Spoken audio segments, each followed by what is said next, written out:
Hello, dear dancers. This is Joana Saahirah, and here I am reporting from Paradise from another rainy day for another message of the womb. And this time around, I want to tell you about the importance of individuality versus what I call in my book, The Secrets of Egypt, the clone machine factory. So, what is the clone machine factory? Let's start there. It's the tendency, which I think is an international tendency, to train dancers to look alike, to do exactly the same things, to be copies of someone.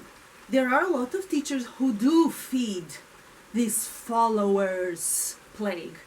Teachers who do feed copying, because this is a way of marketing themselves, but it is not an honest way of teaching Egyptian dance. Let me tell you this, because Egyptian dance is about individuality. If you're an Egyptian dance teacher, or if you want to be, make sure you will do a service to the dance, not to yourself, because these are two different things.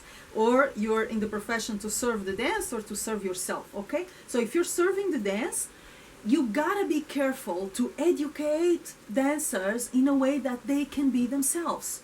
Of course, there are common technique, common knowledge, common training, common choreographies. We all do that. But simultaneously, as a teacher, you have to awaken people for the unique gifts they have, for their individual input, for their personal perspective on the dance. You have to stimulate people intelligence. You have to give them confidence to listen to a music and do their own choices. You have to give them confidence to listen and feel and follow what their own body's instinct, mind and soul wants to do.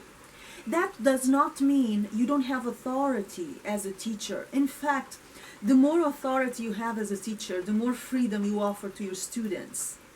The more you are secure of what you know, the more you can let go of what you know. It's true. You just observe it. So my point as a teacher is not only to pass the knowledge that I have, but also to strengthen and empower people's characters so they embrace their individual fingerprint. In Egyptian dance, as in life, because things cannot be separated, not for me at least.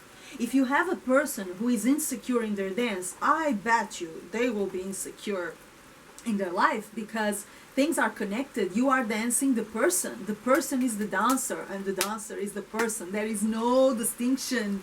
Whatever you do in your dance reflects who you are as a person when you're not dancing. Yeah, so don't confuse lack of respect for your teacher with individuality. I respect my teachers, but I know they can only give me as far as they can give me.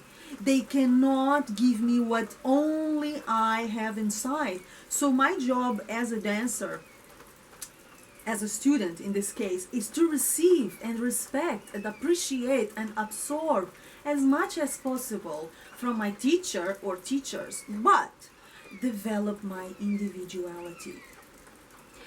Find a way to work the material I am given, the material I am taught, in a way that is personal, offering the data I receive my own personal taste, adding my spices.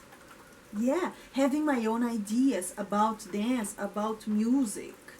Questioning. I love when students question me, make questions, and they disagree. This is very healthy. It is not a disrespect. It's a sign that people are alive and they are trying to learn, because learning is a dialogue. It is not me throwing my data over your head and screw you. That is not teaching. Of course, it's practical. This is why so many people are doing it. They come to a workshop, they don't care about anything in anybody, they just throw a choreography over your head. Khalas, done. This is simple. But this is not teaching, and it does not serve the dance, because this dance needs individuals. People that are awakened to who we are, who they are, who they want to be in their dance, how they feel their dance, how they understand their dance. Egyptian dance requires intelligence and a personal perspective on the music and on life. So there, being yourself. Search for your own version of everything that you learn. Question, search. Yeah. Don't be a mere receptor of information, and most of all, don't copy anybody. That is ridiculous. Khalas, it's over. It's over. Don't copy anybody. Copies are second rate.